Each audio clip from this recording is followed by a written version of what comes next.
I've been very critical of Kyle Shanahan for a long time, but he's been here 7 years. And if you take a step back, I think it's kind of remarkable what he has done with his career. Let's go back and remember what he was doing in Atlanta when the Niners were intrigued and made him their head coach. When he was in Atlanta, he was really pushing the ball down the field. He was very pass oriented, and it was all about going down the field to Julio Jones or Taylor Gabriel. That was the emphasis of the offense. Pass, pass, pass. So what happened? He got a 28-3 lead in the Super Bowl and didn't have the run game to close it out. Like that's his legacy until he wins a Super Bowl. He had a 28-3 lead. He cruised out to an early lead and didn't have the run game, the physicality of his offense to close it out. Well, since then, he's done a complete 180. He's not that coach anymore. He changed. He realized that what he had, who he was, wasn't good enough. And the man sincerely did a complete 180. He's no longer trying to dazzle you with flashy stuff down the field that doesn't necessarily win Super Bowls. He's running the ball. He has a controlled short passing game that complements his defense. I mean, he's a much better coach today than he was in 2016 when he was the offensive coordinator of the year with one of the best offenses ever.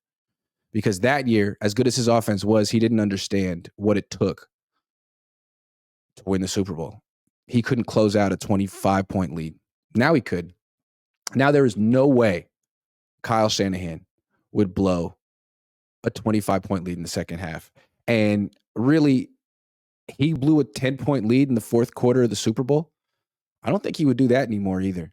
With this quarterback and this team, I think Kyle Shanahan really has become one hell of a coach. I mean, even last year I was saying I would trade him. Now I'm thinking, nah, he's an asset to this team.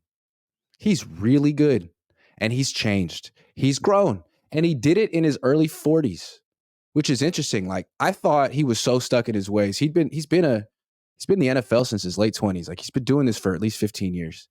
And I wrote him off. I was like, you know what? This guy's always going to be the same egotistical guy who puts his own legacy instead of what's ahead of what's best for the team. Like, not a team guy. Now he really is a team guy. And his offensive principles have completely changed. So I find that really interesting and inspiring for anyone who wants to change and has been told or thinks that you can't at such an old age, middle age. Good for Kyle. He deserves credit and acknowledgement for what he's been able to accomplish. He had to dig deep to realize what he did in Atlanta that year wasn't right. All the accolades he got, I mean, that what he did in Atlanta that year got him the job here. And when the Niners hired him, they probably thought they were getting that offense. And he was like, nope, there's no future in that. I got to change. Otherwise, I'm never winning the Super Bowl. Otherwise, I'm never going to fulfill the promise that I've presented. Never going to be the coach I want to be. Good for Kyle. Starting to really, really, really respect him. Not that really matters.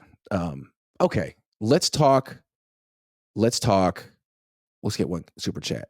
Matt, new member. Thank you very much. You've been all over the place. Brother Bob, Iglet agreed on Kyle, but CMC makes him better. No doubt. Let's just see if he can keep CMC healthy.